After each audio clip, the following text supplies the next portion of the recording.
Now, Joe Bob's Last Call and Deadly Friend on TNT.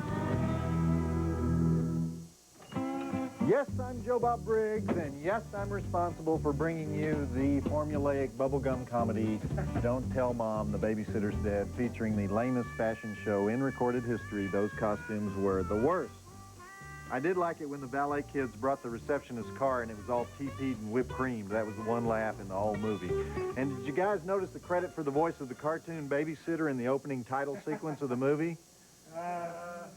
Dan Castellaneta. Oh, okay. Homer Simpson. That's who does Homer Simpson. Okay, Wes Craven's Deadly Friend coming up in just a minute, but I want to remind you that next week we have Adrienne Barbeau and her two enormous talents in an Adrienne Barbeau double feature in honor of her recently giving birth to twins. You just couldn't make that up, could you? Anyhow, we'll have John Carpenter's The Fog, followed by Wes Craven's Swamp Thing, both of them featuring Adrienne Barbeau and a whole lot of clingy fabric. All right, here comes Deadly Friend, which is not considered one of Wes's better efforts, even though I think it's every bit as disgusting as Nightmare on Elm Street. It's just not quite as scary. It's basically a Breakfast Club version of Bride of Frankenstein, with this kid who comes to town hall in an artificial brain robot named BB, and then when the girl next door gets bashed down the stairs by her slimehead father, the kid sticks the robot brain in the girl, steals her body, and tries to get his new girlfriend monster to stop killing all the neighbors and grabbing biker gangs between the legs. That's basically your plot, and I'm not giving much away because you learn all that right there at the beginning. But let's look at those drive-in totals. We have 6 dead bodies, 7 gallons of blood, some spurting, with 3 bloody noses, exploding head, head disguised as a basketball, exploding robot, father charbroiling, gratuitous brain surgery, incest food. 3 stars, I think. Check it out. It's pretty decent for a robot flick. Wes does it again with Christy Swanson as the babe girlfriend. We can all thank God for Christy. I'd like to thank Christy myself in the biblical sense. But then I think, ex-girlfriend of Alan Thicke, nah.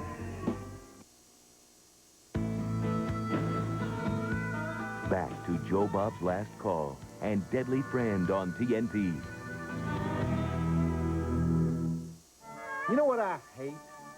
When they have a robot and they try to make it cute. It's like a nerd joke. It makes you feel like you're at a Star Trek convention talking to a girl with braces on her teeth saying, hey, cool space helmet. You know? Yuck. And by the way, is that the kid from Little House on the Prairie, Matthew Laberteau?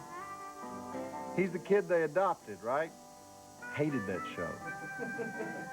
Why were they on the prairie in the first place? You know what a prairie is? A place with no trees. Therefore, no protection from the elements. There's prairie right outside this studio. Look at the prairie. What is God saying on the prairie? God is saying, go away from here. Don't live here. Don't build a house on the prairie. Build your house in Miami. Back to Joe Bob's Last Call and Deadly Friend on TNT. Remember in the 80s, almost every movie had a sadistic father like that? Fathers were mean. Incest, abuse, just all-around nastiness. Every father in a horror movie was some version of Bruce Dern. Anyhow, that's my sociological observation for the evening, and now here we go. Time for a little elective brain surgery on Miss Christy Swanson. It's too bad we can't show you the close-ups. Oh, and speaking of mean parents, did you guys see Throw Mama from the Train? That's Mama playing the mean neighbor, Ann Ramsey. Her career really started to take off after her face puffed up from medication, and then she died. That was about 10 years ago. So one of those good news, bad news things, you know. The good news is you're going to be a star, and the bad news is you won't be around by the time your movies come out. So there are upsides to floundering in obscurity.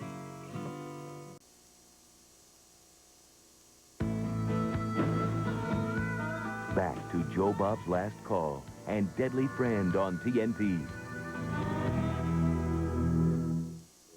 Well, you know, those wacky high school kids, so they're a little rambunctious. They poison mom, go to the hospital, and kidnap the brain-dead girlfriend. Can you blame them, though? It's all in good fun. It keeps them off the streets, right? Did you notice who wrote this thing?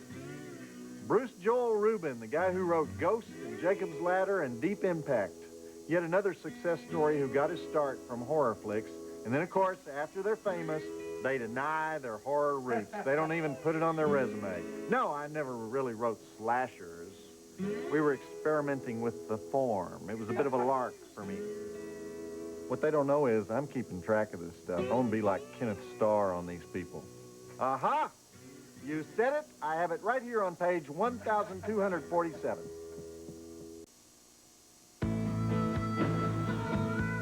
Back to Joe Bob's Last Call and Deadly Friend on TNT.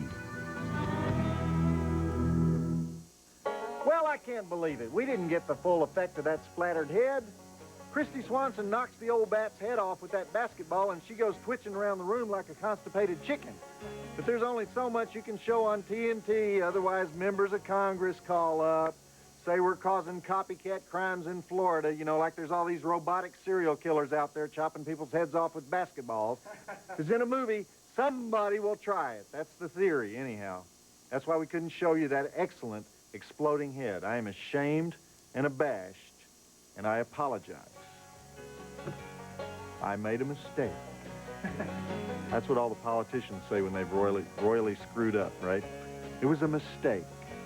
Sounds like you can pull out the old number 2 pencil and just erase it, right?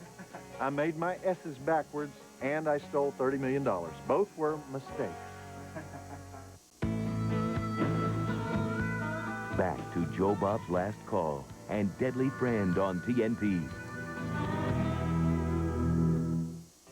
Those robot girlfriends, they can go psycho on you in a flash, can't they? This movie is actually a little lamer than I remember it. It came out in 1986, and I thought it was pretty decent at the time, but it's basically just one long premise, isn't it? It just doesn't go anywhere. I don't know why I would be saying this after you've already watched about 90% of it, but check out this ending, because there's like nowhere they could go. So, I don't know. Judge for yourself. Tell me what you think. But do you notice that no matter how dead Christy Swanson is, her makeup is still perfect? I mean, sure, they put a little black stuff around her eyes, but basically she's Miss Maybelline in these scenes. Shouldn't she get all gooey and zombie looking just for realism? That's my opinion, anyhow.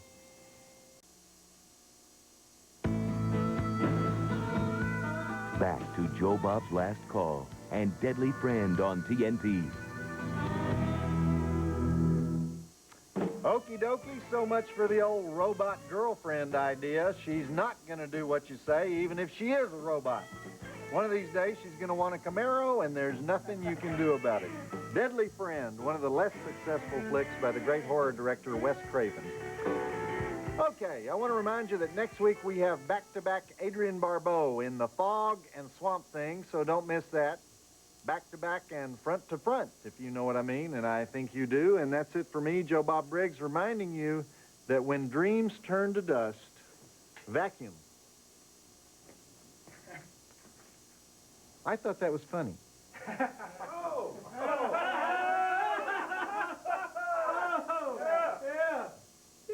Did you guys hear the one where Sherlock Holmes and Watson are on a camping trip? Well, they'd gone to bed, and they were lying there looking up at the sky, and Holmes says, "Watson, look up. What do you see?" And Watson says, "Well, I see thousands of stars." And Holmes says, "And what does that mean to you?" And Watson says, "Well, I suppose it means that of all the planets and suns and moons in the universe, that we are truly the one most blessed with the reason to deduce theorems to make our way in this world of criminal enterprise and blind greed. And it means that we are truly small in the eyes of God, but struggle each day to be worthy of the senses and spirit we have been blessed with. And I suppose, at the very least, in the meteorological sense, it means that it is most likely that we will have another nice day tomorrow. What does it mean to you, Holmes?" And Sherlock Holmes says, "To me, it means somebody stole our damn tent." Joe Bob Briggs reminding you that the drive-in will never die. Okay. Explorer in the Amazon jungle. Suddenly surrounded by bloodthirsty, cannibalistic natives. He looks around, says to himself, "Oh, God, I'm screwed." The sky grows dark, and a voice booms out, "No, you are not screwed. Pick up that stone at your feet and bash in the head of the chief standing in front of you." So the guy does what he's told. He picks up the rock, he bashes in the head of the chief, he stands over the body, breathing heavily, he's looking around at 100 angry natives, and the voice booms out again, "Okay, now you're screwed."